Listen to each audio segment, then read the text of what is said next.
வணக்கம். நான் ருத்ரவிநாயக பாண்டியன். எனக்கு ஜோதிட ஞானம் மற்றும் ஆன்மீக அறிவை வழங்கிய பிரபஞ்ச பேராற்றல் மற்றும் இயற்கைக்கு நன்றி தெரிவித்து இந்த பதிவினை வழங்குகின்றேன். நம்ம இன்னைக்கு ஜாதகம் தொடர்பான விளக்கப்பதிவை பார்த்திருக்கின்றோம். அதன் அடிப்படையில் உலக அளவில் புகழ்பெற்ற ஒரு சிறந்த படக்காரர்களை உலக பெரும் படக்காரர்கள் வரிசையில் முதல் இடங்களை பிடித்துக் கொண்டிருக்கின்ற மில்லினியராக வலம் வந்து கொண்டிருக்கின்ற ஜெஃப் பெசோஸ் அவர்களுடைய ஜாதகம் தொடர்பான விளக்கத்தை தான் பார்க்க இருக்கின்றோம். ஜெஃப் பெசோஸ் அவர்கள் 11/1/1964 வருடம் நியூ மெக்சிகோவி அமெரிக்காவில் பிறந்தவர். இவர் ஜாக்லின் மற்றும் டெட் ஜோர்லகன்ஸ் என் தம்பதியினருக்கு குழந்தையாக பிறந்தவர். இவருடைய பெற்றோர் இவருக்கு 1 வருட காலம் இருக்கும் பொழுதே பிரியக்கூடிய ஒரு சூழல் ஏற்பட்டது. 1968 வருட காலத்தில் இவருடைய தாய் அவர்கள் வேறு ஒருவரை திருமணம் செய்து கொண்டிருக்கின்றார். அப்பொழுது ஜெஃப் அவர்களுக்கு 4 வயதுதான் இருந்தது. பிறகு இவர்கள் குடும்பம் டெக்சாஸில் குடிபெறக்கூடிய சூழல் ஏற்பட்டது. தாய் ஒரு பொறியாளராக பணியாற்றியவர். இவர் நல்ல கல்வி தேர்ச்சி பெற்றவராகவே இருந்தார். இவர் பிரின்ஸ் பல்கலைக்கழகத்தில் இன்ஜினியரிங் மற்றும் கணினி அறிவியலில் 2 பட்டங்களை பெற்றவராக இருந்தார். 1968 பட்டப்படிப்பை முடித்தவுடன் அவருக்கு இன்டெல் மற்றும் பெல் லேப்ஸ் போன்ற நிறுவனங்களிலிருந்து வேலை கிடைத்தும் அவர் வேலைக்கு செல்லாமல் நிராகரித்தார். ஆனாலும் சிறிது காலகட்டத்தில் டிசா என்ற நிறுவனத்தில் சிறிது காலம் வேலைக்கு சேர்ந்த பணியில் வந்தார். 1994 இவர் அந்த காலகட்டத்தில் அந்த நிறுவனத்தின் தலைவராக ஆகும் அளவுக்கு உயர்ந்த நிலையை அடைந்திருந்தார். அவருடைய 30வது வயதிலேயே 6 நபர்கள் வாங்கக்கூடிய சம்பளத்தை இவர் பெற்றிருக்கின்றார். இணையத்தில் விற்பனை தோன்றும் தனது முயற்சிகளை அவர் அதிக சம்பளம் பெற்றும் தனது வேலையை உதறி தள்ளிவிட்டு தன்னுடைய தொழில் சார்ந்த முயற்சிகளை அமேசான் போன்ற நிறுவனத்தை நிறுவுவதில் அவர் அதிக நாட்டமும் விருப்பமும் கொண்டிருந்தார். 1994 வருடம் Amazon.com என்ற நிறுவனத்தை நிறுவினார். இணையம் மூலமாக அதிக பொருட்களை விற்பனை செய்யவும், குறிப்பாக 20 பொருட்களை தேர்வு செய்து அதை விற்பனை செய்ய முடிவு செய்தார். அதில் குறிப்பாக பார்த்தோம் என்றால் புத்தகங்களை விற்பதுதான் சரி என்று அவர் நினைத்தார். அதிகப்படியான வித்தியாசமான புத்தகங்களை அவர் இணையதளம் வழியாக விற்பனை செய்தார். அதனால் தனது மனைவி மற்றும் தன்னுடைய நாயை அழைத்துக் கொண்டு நியூயார்க்கில் இருந்து சியாட்டலுக்கு பயணமாக சென்று அங்கு குடிபெயர்ந்தார். அவர் தனது நாய் மற்றும் குழந்தையை அழைத்துக் கொண்டு சென்றதற்கு காரணம் அவருடைய 4ஆம் அதிபதி மற்றும் 7ஆம் அதிபதியான புதன் மற்றும் 4ஆம் இடத்தில் ராகு இருந்ததும் அவர் இது போன்ற இருக்கும் இடத்தை விட்டு வேறு இடத்துக்கு சென்று வாடகை வீட்டு குடியேறி அதன் மூலமாக இவர் இந்த அளவுக்கு இன்று உச்சநிலை அடைந்திருக்கின்றார். அங்கு சென்று அவர் வீட்டை வாடகைக்கு எடுத்து குடும்பம், நண்பர்கள் அவர்களிடமிருந்து பெற்ற $1 மில்லியன் அதை முதலீடாக கொண்டு தன்னுடைய நிறுவனத்தை தொடங்கினார். அவர் எதற்காக சியாட்டல் நகரத்தை தேர்ந்தெடுத்தார் என்று பார்த்தோம் என்றால், அந்த நகரம் தொழில்நுட்ப திறமை வாய்ந்த ஒரு நகரமாகவும் புத்தக கிடங்கு அங்குதான் இருந்ததனால் அந்த நகரத்தை அவர் தேர்வு செய்தார். 100 ஊழியர்கள் கொண்டு அமேசான் நிறுவனத்தை ஆரம்பித்த அவர் குறுகிய காலத்திலேயே $15.7 மில்லியன் அதிகமான விற்பனையையும் சொத்துக்களையும் ஈட்டியது. அடுத்த 3 ஆண்டுகளில் அவர் 3000க்கும் அதிகமான ஊழியர்கள் கொண்டும் $610 மில்லியன் சொத்து மதிப்பு விற்பனை செய்யக்கூடிய நிறுவனமாகவும் அது உயர்ந்த நிலையை உச்சத்தை எட்டியது. வருடத்திற்கு 3000% வளர்ச்சி என்ற வீதத்தில் வளர்ந்த அமேசான் நிறுவனம் இவரை உலகின் மிகப்பெரிய பணக்காரர், 3வது பெரிய பணக்காரராக உயர்த்தும் அளவுக்கு அந்த நிறுவனம் இவரை உச்ச நிலைக்கே கொண்டு சென்றது. 97-98 வருட காலகட்டத்தில் அந்த நிறுவனம் சார்ந்த சில இழப்புகளையும் இவர் சந்தித்துதான் இருந்தார். ஆனாலும் இவர் உறுதியான திடமான மனநிலை கொண்டவராக அந்த விஷயங்களை இவர் எளிதாக கடந்து சென்றார். எதையும் இவர் பெரிய அளவுக்கு பாதிக்கப்படாமல் அதிலிருந்து தன்னை தற்காத்து கொண்டு சிறப்பாக எதையும் தைரியமாக எதிர்கொள்ளக்கூடிய தன்மை புரிந்தவராக இருந்தார். அமேசானை உலகம் முழுவதும் உள்ள வாடிக்கையாளர்களுக்கு கொண்டு சேர்த்து அதன் மூலமாக லாபம் மட்டுமே குறிக்கோள் இல்லாமல் அதற்கென்று ஒரு பிராண்ட், ஒரு அந்தஸ்தை நிறுவுவதிலேயே மிக மிக கவனமாக இருந்தார். பெரும்பாலான பணத்தை அந்த நிறுவனத்தை சார்ந்தே முதலீடு செய்தார். அது சார்ந்து விளம்பரம் சார்ந்தும் அந்த நிறுவனத்தை விளம்பரப்படுத்துவதையும் அதிகமான நாட்டமும் விருப்பமும் கொண்டிருந்தார். இபே, UPID போன்ற பண பரிவர்த்தனை சார்ந்தும் அவர் இயங்கினார். வாடிக்கையாளர்கள் அவர்கள் பொருட்களை அவர் நிறுவனம் மூலமாகவே விற்பனை செய்வோம், அவருடைய பொருட்களையும் சேர்த்து விற்பனை செய்வோம், அது ஒரு சிறந்த தளமாக இயங்கி வருவதாகவே இருந்தது. முதலில் புத்தகம் சார்ந்து இயங்கக்கூடிய அந்த நிறுவனம் பிறகு CD, ஆடை, மின்பொருட்கள், எலக்ட்ரானிக்ஸ், மொபைல் என எல்லா வகையான பொருட்களையும் விற்பனை செய்யக்கூடிய ஒரு நிறுவனமாக மாறியது. அமேசான் பிரைம் என்று மீடியா உலகிலும் ஆட்சி செய்யக்கூடிய நிறுவனமாக இருந்தது. குறைந்த கட்டணத்தில் இவர் கிண்டல் ஃபயர் என்ற ஐபேட் வெளியிட்டு டேப்லெட் சந்தையிலும் இவர்கள் நுழையத்தான் செய்தனர். இவர் பெரும்பாலான பங்குகள் மற்றவர்களுக்கு நன்கொதையாக அளித்ததனால் அமேசான் பங்குகள் விலை வீழ்ச்சிக்கான செய்தது. இருப்பினும் அந்த சறுக்கல்களை எல்லாம் சந்தித்து மீண்டு வரத்தான் செய்தார். வேல்ஸ் பார்கோ வங்கிகள் மூலமாக போலி கணக்கு நடந்ததாக அமேசான் நிறுவனம் மீது குற்றச்சாட்டுகளும் இருக்கத்தான் செய்கின்றன. மில்லியன் கணக்கான கணக்குகளை வைத்துக்கொண்டு விற்பனை இலக்கை பூர்த்தி செய்வதற்காக பல்வேறு வகையான பரிவர்த்தனைகளை இவர் தவறான முறையில் செய்ததாக இவர் மேல் குற்றச்சாட்டும் இருக்கத்தான் செய்கின்றன. ஒரு வாடகை வீட்டு தன்னுடைய வாழ்க்கையை தொடங்கி பல்லாயிரம் கணக்கான கோடி டாலர்களுக்கு அதிபதியாக இவர் இன்று உயர்ந்துள்ளார். இணையவழி பொருட்கள் விற்கும் காமர்ஸ் சந்தையில் இவர் அசைக்க முடியாத சக்தியாக வலம் வந்து கொண்டிருக்கின்றார். இது மட்டுமில்லாமல் ப்ளூ ஆரிஜின் என்ற விண்வெளி ஆராய்ச்சி நிறுவனம் மற்றும் தி வாஷிங்டன் போஸ்ட் என்ற செய்தித்தாள் நிறுவனத்தையும் இவர் வாங்கி வைத்துள்ளார். மறைமுகமாக இவர் விண்வெளி ஆய்வு செய்து வந்தார். இவருடைய 3ஆம் அதிபதியான சுக்கிரன் 12ஆம் இடத்தில் மறையக்கூடியது இதுபோன்ற விண்வெளி ஆராய்ச்சியை மறைமுகமாக செய்வதற்கு காரணமாக அமைந்திருக்கின்றது. இவரின் ராக்கெட் வெற்றிகரமாக விண்வெளிக்கு சென்று செங்குத்தாக திரும்பி வந்து ஏவுதளத்திலேயே தரையிறங்குவதற்கு இவருடைய ஆராய்ச்சி மிக சிறப்பாக அமைந்தது. எந்த ஒரு ராக்கெட்டும் விண்வெளிக்கு அனுப்பியவுடன் அது கடலில் வந்துதான் அது இறங்கக்கூடிய தன்மை இருக்கும். இவர் அனுப்பிய ராக்கெட் செங்குத்தாக மீண்டும் தரைதளத்திலேயே இறங்கும் அளவுக்கு இவருடைய ஆராய்ச்சி சிறந்து விளங்கியதாகவே இருந்தது. இவர் பல்வேறு விருதுகள், பாராட்டுகளை பெற்றிருக்கின்றார். அரசு சார்ந்த கௌரவங்களையும் மரியாதைகளையும் மற்றும் பல்வேறு நிறுவனங்கள் சார்ந்த பாராட்டுகளையும் கௌரவங்களையும் இவர் அதிகமாக பெற்றிருக்கின்றார். இவர் மெக்கல்சி என்பவரை திருமணம் செய்து 4 குழந்தைகள் இவருக்கு உள்ளனர். தற்பொழுது 2019-20ஆம் ஆண்டு காலகட்டத்தில் தன்னுடைய மனைவியை விவாகரத்து செய்து சமீப காலத்தில் ஒரு குறிப்பிட்ட நாட்களுக்கு முன்னாக அவர் லாரன்ஸ் சான்சஸ் என்பவரை 2வது திருமணம் செய்து கொண்டிருக்கின்றார். அவர் வீடியோ மற்றும் பத்திரிகை துறையை சார்ந்தவராக இருக்கின்றார். எதன் அடிப்படையில் இவர் மிகப்பெரிய ஒரு செல்வந்தராக உயரக்கூடிய சூழல் ஏற்பட்டது மற்றும் இவருடைய திருமணம் எதற்காக தற்பொழுது 2வது திருமணம் செய்திருக்கின்றார் என்பதையும் இந்த பதிவின் மூலமாக அவர் ஜாதகத்தின் மூலமாக விளக்கமாக பார்த்திருக்கின்றோம். ஜெஃப் பெசோஸ் அவர்கள் நவாம்சம், ராசிக்கட்டம் மற்றும் தசாபதிகள் என்ன சொல்கின்றது என்பதை பார்க்கலாம். நவாம்சத்தின் அடிப்படையில் பார்த்தோம் என்றால் அவருக்கு லக்னம் மற்றும் 2ஆம் இடத்தில் சூரியனும் குருவும் இங்கு குரு ஆட்சியாக உள்ளது மற்றும் 3ஆம் இடத்தில் மாந்தி, 4இல் செவ்வாய், 5இல் ராகு, 7ஆம் இடத்தில் சந்திரன் உச்சமாக மற்றும் 9ஆம் இடத்தில் புதன், 11இல் சனியும் கேதுவும், 12ஆம் இடத்தில் சுக்கிரன் ஆட்சியாக அமையக்கூடிய கிரக அமைப்பை பெற்றிருக்கின்றார்.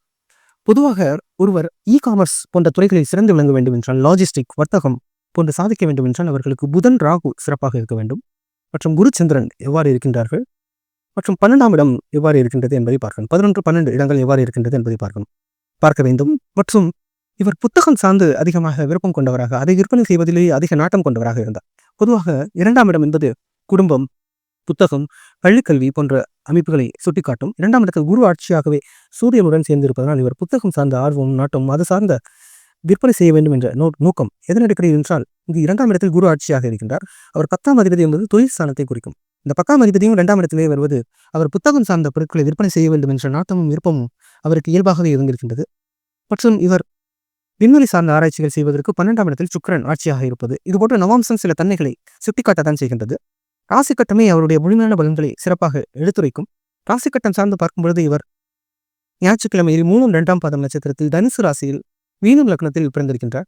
இவர் பிறக்கும் போது பார்த்தோம் என்றால் கேது திசையில் 4 வருட காலம் 7 மாத இருப்பு இருந்திருக்கின்றது. இவருக்கு லக்னத்திலே குரு இங்கு ஆட்சியாக இருக்கின்றார். 4ஆம் இடத்தில் ராகு மாந்தியுடன் சேர்ந்து இருக்கின்றது. ராகு புஷ்கரநாமச நட்சத்திர சாரம் கொண்டிருக்கின்றார். மற்றும் இவருடைய 10ஆம் இடத்தில் சந்திரனும் சூரியனும் கேதுவும் புதனும் சேர்ந்திருக்கின்றார்கள். இவருடைய 10ஆம் இடத்தில் பார்த்தோம் என்றால் தொழில் ஸ்தானத்தில் 4 கிரகங்கள் சேர்ந்திருக்கின்றது. 11ஆம் இடத்தில் செவ்வாயும் சனியும் இங்கு செவ்வாய் உச்சமாக இருக்கின்றார், சனி ஆட்சியாக இருக்கின்றது. மற்றும் 12ஆம் இடத்தில் சுக்கிரன் மறையக்கூடிய கிரக அமைப்பை பெற்றிருக்கின்றார். இதன் அடிப்படையில் பார்க்கும் பொழுது இவர் உயர் இலக்குகள் லட்சியம் கொண்டு இயங்குபவராகவும், தனக்காக ஒரு புகழ், மரியாதை, கௌரவம் கிடைக்க வேண்டும் என்று வேட்கையோடு இயங்கக்கூடியவராகவும், உணர்வு பூர்வமாக இயங்கக்கூடியவராகவும், அறிவுத்திறன் பொருந்தியவராகவும், சிந்திக்கும் ஆற்றல், நினைவாற்றல் பொருந்தியவராகவும், உக்கிரகுணம் அதிகமாக கோபப்படக்கூடிய தன்மையும் கொண்டவராகவும், உயர் இலக்குகள் லட்சியம் கொண்டவராகவும், நல்ல நிர்வாகியாகவுமே இவர் இருக்கின்றார். இவர் ஊழியர்களிடம் தவறாக பேசுவதாக சில கருத்து இருக்கின்றது. அதன் காரணம் என்னவென்றால் இவருடைய செவ்வாய் உச்சமாக சனி ஆட்சியாக 11இல் இருப்பதுதான் இவர் ஊழியர்களிடம் சற்று முரண்பாடாக இவர் பேசுகிறார் என்று இவர் மீன் குற்றச்சாட்டும் உள்ளது. அதன் அடிப்படையில் இவர்கள் கிரகம் சார்ந்த அமைப்புகள் மிக மிக யோகமாகவே உள்ளது. தசாபதிகளும் அதற்கு இவருக்கு கை கொடுக்கக்கூடியதாகவே இருக்கின்றன. இவருக்கு பார்த்தோம் என்றால் செவ்வாய் உச்சம், சனி ஆட்சியாக இருக்கின்றார், குரு ஆட்சியாக இருக்கின்றார், நவாம்சம் சிறப்பான தன்மைகளை பொருந்திருக்கின்றது. இது போன்ற பல்திறன் பொருந்தியவர். குறிப்பாக விண்வெளி ஆராய்ச்சி 3ஆம் அதிபதி 12ஆம் இடத்தில் அவர் மறைவதன் அடிப்படையில் இவருக்கு விண்வெளி ஆராய்ச்சி செய்கின்றார். பொதுவாக லாஜிஸ்டிக்ஸ் போன்ற அமைப்புகள், காமர்ஸ் போன்ற வணிகம் என்றால் 4ஆம் இடம் பார்க்க வேண்டும். 4ஆம் அதிபதி 10ஆம் இடத்தில் இருக்கின்றார். மற்றும் 4ஆம் இடத்தில் ராகு புதன் தொடர்பு இருந்தாலே குறிப்பிட்டிருந்தேன். அவர்கள் லாஜிஸ்டிக்ஸ், காமர்ஸ் போன்ற துறைகளில் சிறந்து விளங்க முடியும். பங்கு வர்த்தகம் சார்ந்தும் சிறந்து விளங்க முடியும். அவரும் புஷ்கர நவம்சம் பொருந்தி இருக்கின்றார். புதனும் அவருக்கு சூரியனும் புஷ்கர நவம்சம் நட்சத்திர சாரம் பொருந்தி இருக்கின்றார். இவருக்கு புதன் வக்ரமாகவும் இருக்கின்றது. அதன் அடிப்படையில் இவர் இதுபோன்ற தொழில் அமைப்புகளில் சிறந்து விளங்குவதற்கும் வர்த்தக அமைப்பில் தன்னை சாதிக்கக்கூடிய வல்லமை பொருந்தியவராகவும் மாற்றுவதற்கு கிரகங்கள் பலன் கொடுக்கக்கூடிய அளவில் தான் இருந்திருக்கின்றன. மற்றும் இவர் பார்த்தோம் என்றால் பல்திறன் பொருந்தியவர். அதன் அடிப்படையில் இவர் எலக்ட்ரானிக்ஸ் போன்ற துறைகளையும், ஆன்லைன் வர்த்தகம் மற்றும் விண்வெளி ஆராய்ச்சி, பத்திரிகை துறை போன்ற அனைத்து துறைகளிலுமே ஈடுபட்டிருக்கின்றார். பத்திரிகை துறை, ஜேர்னலிசம் இது போன்ற துறை என்றாலே அவர்களுக்கு 8ஆம் இடம் சிறப்பாக இருக்க வேண்டும். இவருடைய 8ஆம் அதிபதி பார்த்தோம் என்றால் இவருடைய 3 மற்றும் 8ஆம் அதிபதி 12ஆம் இடத்தில் சுக்கிரன் மறையக்கூடிய அமைப்பு. மறைமுகமாக பத்திரிகை துறை நடத்துவது, மறைமுகமாக இது போன்ற விண்வெளி ஆராய்ச்சி செய்வது போன்ற செயல்பாடுகளில் இவர் ஈடுபட்டிருக்கின்றார். இவருக்கு பார்த்தோம் என்றால் குடும்பம், இவருடைய 4ஆம் இடத்தில் ராகு இருப்பது தாய் சார்ந்த கவலை. நவம்சத்தில் 5ஆம் இடத்தில் ராகு இருக்கின்றார். அதன் அடிப்படையில் தந்தை சார்ந்த பிரிவுகள் இருக்கத்தான் செய்கின்றது. ராசி கட்டத்தில் 4ஆம் இடத்தில் ராகு இருந்து தாய் இவரை கவனித்துக் கொண்டிருக்கின்றார் சில காலகட்டம். மற்றும் புஷ்கர நவம்சம் பொருந்தி இருப்பதனால் அது சிறப்பான யோக பலங்களை கொடுத்திருக்கின்றது. இவர் மணி சார்ந்த பலங்கள் சிறப்பாகவே உள்ளது. 4 மற்றும் 7ஆம் அதிபதியான புதன் 10ஆம் இடத்தில் மணியுடன் சேர்ந்தே இவர் தொழில் அமைப்பில் ஈடுபட்டிருக்கின்றார். மனைவி சார்ந்த பலங்கள் சிறப்பாக இருக்கின்றது. ஆனால் இந்த தசாபதிகள் தான் அவர் மனைவி பிரிவதற்கு காரணமாகவும் மற்றும் கிரக சேர்க்கைகளும் ஒரு காரணமாக அமைந்திருக்கின்றது. இதுபோன்று அவருக்கு கேது சனி சார்ந்த நவம்ச சேர்க்கையாக இருக்கட்டும், ராசி கட்டத்திலும் கிரக சேர்க்கை அமைப்புகள் இவர்கள் அதிகமாக உள்ளுணர்வால் இயங்கக்கூடியவர்கள், மற்றொரு மனதை ஆராயக்கூடியவர்கள், மற்றவர்கள் என்ன நினைக்கின்றார்கள் என்பதை பொறுத்து தன்னை மேம்படுத்திக் கொண்டு அதன் அடிப்படையில் இயங்கக்கூடியவர்களாக இருப்பார்கள். இவருக்கு புத்தகம் சார்ந்த நாட்டம் என்றால் நவம்சத்திலே பார்த்தோம். ராசி கட்டத்திலும் இவருடைய 2ஆம் அதிபதி மிச்சமாக இருப்பதனால் புத்தகம் சார்ந்த ஈடுபாடு அதிகமாக இருந்திருக்கின்றது. குழந்தைகள் சார்ந்த யோகம் 5ஆம் அதிபதியும் 10ஆம் இடத்தில் வருகின்றார். இவருடைய 8ஆம் அதிபதியும் இருக்கக்கூடிய யோகம் எல்லாமே சிறப்பாக அமோகமாகவே இருக்கின்றது. தொழில் வர்த்தகம் சார்ந்து இயங்குவதற்கு 10, 11 சிறப்பாக இருக்க வேண்டும். 10ஆம் இடம் 11ஆம் இடத்தில் ஆட்சி இருக்கின்றது. ஆட்சி 10ஆம் அதிபதியும் லக்னத்திலே ஆட்சியாக இருக்கின்றார். அதன் அடிப்படையில் பல்வேறு திறன் பொருந்திய ஒரு சிறப்பான அமோகமான யோகம் பொருந்தியவராக, நீண்ட ஆயுள் கோட் பொருந்தியவராகவும் இருந்தாலும் சில விபத்து சார்ந்த கவனம் இவருக்கு தேவை இருக்கின்றது. மற்றும் இஎன்டி ரிலேட்டட் அடிவயிறு சம்பந்தப்பட்ட பிரச்சனைகள் வருவதற்கு சாத்தியக்கூறுகள் உள்ளன. மற்றபடி நல்ல யோகம் பொருந்திய சிறப்பான ஜாதக அமைப்பை இவர் பெற்றிருக்கின்றார். இவருக்கு தசாபதிகள் என்று பார்த்தோம் என்றால் முதலில் கேது திசை தான் 68 வருட காலகட்டம் வரையும் இருந்திருக்கின்றது. கேது திசை என்பதனால் அந்த காலகட்டத்தில் இவருக்கு பெற்றோர் சார்ந்த பிரிவுகள் வந்திருக்கின்றன. மற்றும் அதுக்கு அடுத்த சுக்கிரன் திசையை இவருக்கு இடமாற்றம் டெக்சாஸ் நோக்கி இடம்பெயர்வதற்கு காரணமாக 3ஆம் அதிபதியான சுக்கிரன் 12இல் மறையக்கூடியதனால் அவருக்கு இடமாற்றம் அமைந்திருக்கின்றது. அடுத்து சூரியன் நித்தின் தான் 6ஆம் அதிபதி அவருக்கு வேலை சார்ந்து இயங்கக்கூடியவராக, வேலையின் உயர் சம்பளம் தருவராக சூரியன் 10ஆம் இடத்தில் இருப்பது அவருக்கு அந்த அமைப்பையும், அடுத்ததாக சந்திரன் திசையும் தான் இவர் முதன்முறையாக அமேசான் நிறுவனத்தை தொடங்கியிருக்கின்றார். அடுத்ததாக செவ்வாய் திசை, செவ்வாய் திசையில் தான் இவர் இந்த புத்தகம் சார்ந்த வர்த்தகத்தில் கொடிக்கட்டி பறந்திருக்கின்றார். மற்றும் வாடிக்கையாளர்களும் அவர்களுடைய பொருட்களை விற்பதற்கு சாத்தியக்கூறுகளையும் ஏற்படுத்தியிருக்கின்றார். அவருக்கு 2011க்கு பிறகே ராகு திசை தான் சென்று கொண்டிருக்கின்றது. ராகு அவருக்கு 4ஆம் இடத்தில் இருப்பதன் அடிப்படையில் அவருக்கு இதுபோன்ற காமர்ஸ் சம்பந்தப்பட்ட தொழில்களில் மிக முன்னேற்றமான பலங்களை கொடுத்து கொண்டிருக்கின்றார். இவருக்கு ராகு திசை 2029 வருட காலம் வரை இருந்தாலும் கூட ராகு சார்ந்த புதன் திசையில் அவருக்கு மனைவியுடன் ஒரு பிணக்குகளும் விவாகரத்தும் மற்றும் ராகு சார்ந்த சுக்கிரன் புத்தி தான் இப்பொழுது அவருக்கு சென்று கொண்டிருக்கின்றது. ராகு சார்ந்த புதன் புத்தியில் மனைவி சார்ந்த பிரிவு 2020 காலகட்டத்தில் ஏற்பட்டிருக்கின்றது, 19-20 காலகட்டத்தில். மற்றும் தற்பொழுது அவருக்கு ராகு சார்ந்த சுக்கிரன் புத்தி சென்று கொண்டிருக்கின்றது. ராகு சுக்கிரன் என்றாலே சுக்கிரன் அவருக்கு 3 மற்றும் 8 கூடையவர். அவர் 12இல் மறையக்கூடியது நிச்சயமாக இது போன்ற பிரச்சனைகளை ஏற்படுத்தும். மற்றும் இந்த சுக்கிரன் தான் அவருக்கு இது போன்ற ஊழல் சம்பந்தப்பட்ட பிரச்சனைகள், வர்த்தகம் சம்பந்தப்பட்ட முறைகேடுகள், குற்றச்சாட்டுகள் இவர்மை இருப்பதற்கு காரணமாகவும் அமைந்திருக்கின்றது. இந்த காலகட்டத்திலே அவர் இருமணம் செய்வதற்கு காரணமாகவும் இருந்திருக்கின்றது. அவருடைய 7ஆம் அதிபதி சிறப்பாக இருந்தாலும் கூட அவருக்கும் கூட அவர் இருக்கக்கூடிய நிறுவனத்தில் பங்குகள் இன்னமும் இருக்கின்றது. அவருக்கான பங்குகளை கொடுத்துவிட்டு இவர் பிரிந்திருக்கின்றார். ஏனென்றால் 7ஆம் அதிபதி 10ஆம் இடத்தில் சிறப்பான யோகமான அமைப்பில் இருப்பதனால் மனைவி சார்ந்த நீண்ட காலத்துக்கு பிறகு இவர் பிரிந்திருக்கின்றார். ஆனால் கிரக சேர்க்கைகளும் தசாபதிகளும் மீண்டும் அவருக்கு திருமணம் அமைவதற்கு சாத்தியக்கூறுகளை ஏற்படுத்தி செய்திருக்கின்றன. இவ்வாறு இவருடைய தசாபதிகளும் இவருடைய கிரக அமைப்புகளும் இவர் வாழ்வியல் சார்ந்து இயங்குவதற்கு முக்கியமான காரணமாகவும், பெரிய உலகில் தலை சிறந்த ஒரு தொழில் அதிபராக இவர் இயங்குவதற்கும், இவர் குறிப்பாக இவருடைய பிராண்ட் நிறுவுவதிலேயே அதிகமான கவனம் செலுத்தியிருக்கிறார். அதற்கு முக்கியமான காரணம் 10ஆம் இடம். இது போன்ற 10ஆம் இடம் சார்ந்த கிரகங்கள் இயங்குவது, 10ஆம் இடம் வலுவாக இருந்தாலே அவர்கள் லாப நஷ்டத்தை காட்டிலும் தன்னுடைய பிராண்ட், தனக்கென்று ஒரு இமேஜ், அந்த தனக்கென்று அந்தஸ்தை ஏற்படுத்தி கொண்டு அதற்கு பிறகு சிறப்பாக இயங்கலாம் என்று நினைப்பார்கள். அதன் அடிப்படையிலேயே இவர் தொடக்கத்தில் அதிகமான சறுக்கல்கள் பிரச்சனைகள் சந்தித்தாலும் கூட தன்னுடைய நிறுவனத்தை திறன்பட ஒரு நல்ல ஒரு நிறுவனமாக நிறுத்தி காட்டிவிட்டு பிறகு அதை சார்ந்த பலன்களை அறுவடை செய்து கொண்டிருக்கின்றார்.